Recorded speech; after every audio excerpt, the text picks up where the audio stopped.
This week on Inside Boulder News, enthusiastic kids weigh in on new healthy ice cream treats at city pools. Boulder Fire-Rescue creates a safety checklist families can use at home. And the city reaches out to the community as visioning begins for the old Boulder Community Health site. Welcome to Inside Boulder News. I'm Ashley Pro. Civic involvement is alive and well in the city of Boulder as two young boys proved once again that every voice matters. The issue? One that was near and dear to their hearts: ice cream. Recently, the city's Parks and Recreation Department decided to stop selling two ice cream treats that were high in calories at public outdoor swimming pools. The decision was based on a desire to promote healthy snack choices like frozen yogurt treats and fruit popsicles. It was in line with changes the city has made previously to vending machines at rec centers.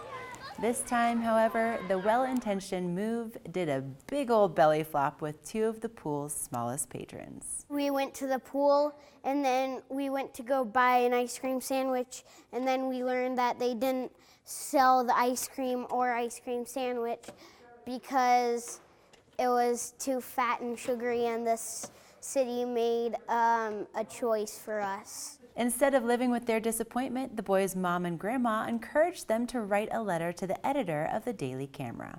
Andrew loves to talk, doesn't so much like to write, so I thought what a great idea to give him something to kind of, practice his writing skills over the summer. And we included Thomas's name too, even though he was more talking, not necessarily doing the writing part. And we sent it in thinking, okay, well, maybe in the very least it'll get printed in the Daily Camera. But it's definitely blown up and become more than we thought it would be. And hopefully him, both of them using their voice, they didn't like something to make a difference. The letter ignited a community conversation and a unique opportunity for customer engagement and collaboration. And so we thought, what a great opportunity to engage youth in some decision making around their local government and what services we're providing. We invited the Gafford boys as well as the top 5 kid visitors from the city of Boulder in the month of June to Spruce and Scott Carpenter Pool. So today we had a total of 6 kids tasting 8 treats. 4 of them were dairy-based ice cream treats, ice cream sandwiches, scooters, and the other 4 were either soy milk-based or coconut milk-based. And all 8 treats are things that we could potentially sell if we can get them to our vendor and align with national and our own guidelines for healthy snacks. The volunteers turned on their taste buds and the reactions were priceless. I mean, who wouldn't want to take free ice cream? Tell me who wouldn't? Who wouldn't? It was delicious. My favorite was 3 because it had the crunchiness in it. Green Men, go, you should definitely sell this. I put 4 greens on 3. Oh, come on, why bunny ears?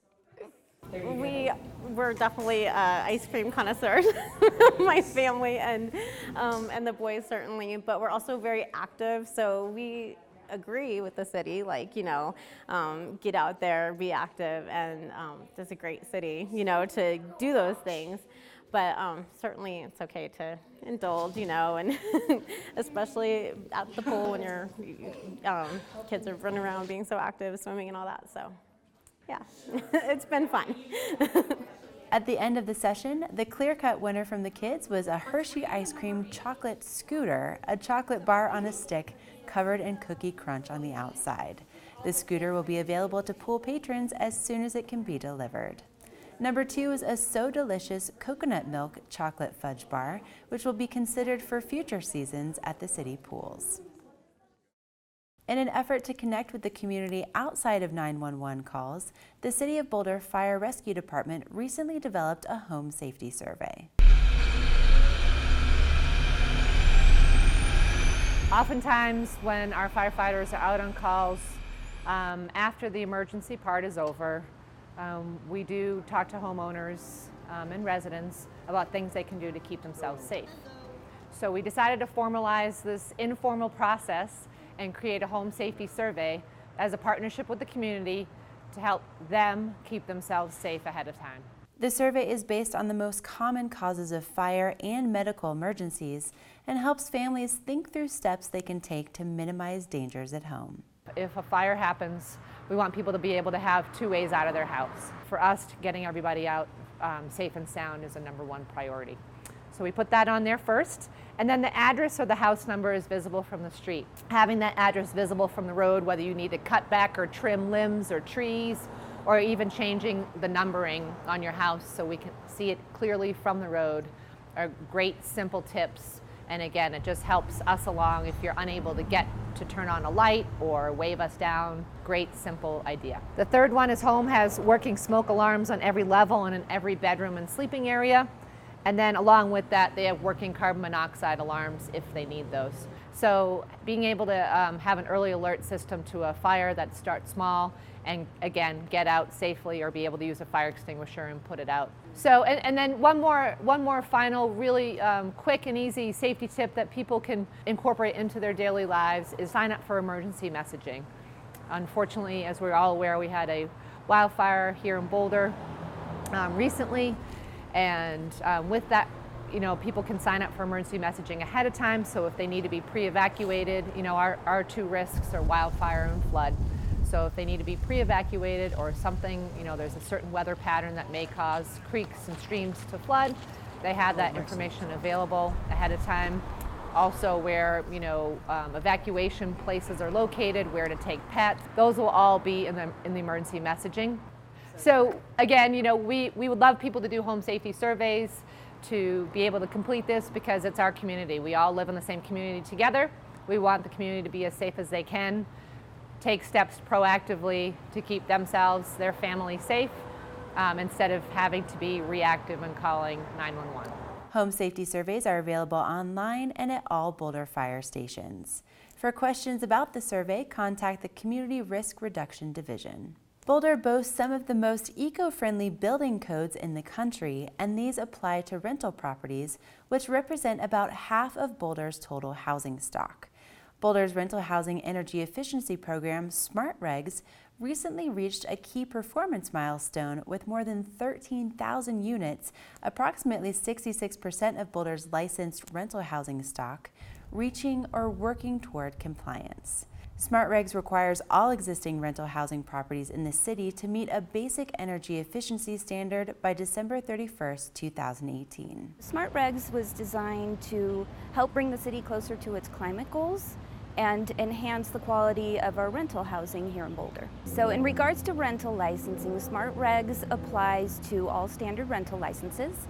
And currently, any rental license that has not reached SmartRegs compliance will only have a license extended through December 31st, 2018.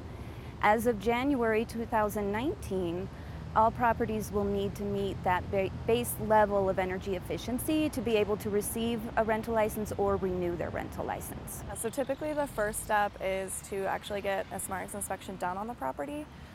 So the SmartRegs inspectors are all licensed, and then the inspector completes a checklist of the property. So it evaluates at 100 energy points, so their energy efficiency items like insulation in the walls or the attic, the furnace, really any item that could deal with the energy, and then a few points for water efficiency, so 2 water conservation points as well. And once you have that report, it breaks out all the various points in each category and gives you a number. And then from there, you really need to plan what steps to take, what upgrades might need to be done. And usually, I typically see even a couple years of working through the process, depending on how many upgrades there are that need to be completed to reach compliance. The point of the inspection is really just to evaluate the property, and then the city has provided assistance through the Energy Smart Advising Program to really make sure you're not alone in the process. For assistance in reaching SmartRegs compliance at your residential rental property, contact Energy Smart. Or for more information about SmartRegs, visit the city's website. In December 2015, the City of Boulder purchased the Boulder Community Hospital Broadway campus site across from North Boulder Park. Now the city is beginning the first phase of planning for redevelopment of the 8.8-acre site. Since early in 2016, we've been working to engage the community to let them know about the purchase of the hospital and to make sure that people are aware of where they can go to get more information. And part of that is also learning about the community and the surrounding neighborhood for this site. So we've been involved in a storytelling campaign right now to ask people what their thoughts are about this neighborhood, what they like about it, what are their memories and stories from this neighborhood, and what are their stories and memories from interacting with the hospital and the businesses in this community. It's going to be a multi-year process. It's just getting started. So what we've actually just started is the first phase of the planning process. The city's working with a consultant right now to develop a vision for the site, figure out a framework for how it's going to be redeveloped or will be redeveloped in ways that are consistent with the community's values and meet the goals of the neighborhood and of the community. We're also, the city's also looking at using a portion of this space for the site for facilities and for rethinking municipal service delivery. And so the community is going to be engaged in a series of events to find out how they interact with their government and what they'd like to see from city government. And all of that will be used to inform a broad framework for developing city facilities both here on BCH site as well as in the civic area and beyond. You can discuss the project with staff members during a concert in the park on Monday, July 25th. Staff members will be available at North Boulder Park from 6:30 to 8 p.m. Learn more about the project, find upcoming engagement events, or share your story on the Alpine Balsam website. Thank you for watching Inside Boulder News. Stay in touch with us on Facebook and Twitter by submitting news tips and questions. You can also sign up to receive video updates right in your inbox. Just go to boulderchannel8.com and click on subscribe.